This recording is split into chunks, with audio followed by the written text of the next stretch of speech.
Is-sajjida Maltin għandhom ikunu trattati b'mod ġust u eku, speċjalment fir-rigward ta' regoli ġodda li jikkonċernaw is-sajt tal-lampuki. Dan l-appell ġie magħmul mill-Membru Parlamentari Ewropew Peter Agius li saħaq fuq l-ħtieġa li l-Kummissjoni Ewropea tiżgura li r-regoli tas-sajt jiġu applikati b'mod konsistenti mal-pajjiżi Ewropew kollha.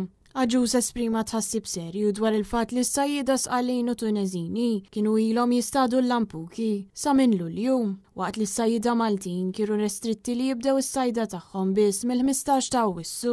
Dan ħoloq sitwazzjoni ta' kompetizzjoni inġusta għas-sajjida Maltin li kienu qed jiġu penalizzati minn regoli li jidhru li japplikaw għalihom biss. Fil-korrispondenza tiegħu lill-Kummissarju Ewropew responsabbli mis-sajt, Agius insista fuq l-ħtieġa ta' monitoraġġ xieraq tal-implementazzjoni tar-regoli Ewropej għas-sajt. Huwa sostna li s-sistemi regolatorji m'għandhomx ikunu strument ta' żvantaġġ għas-sajjida Maltin u talab lill-Kummissjoni biex tiżgura li l-istess regoli jiġu segwiti minn kulħadd madwar il-Mediterran.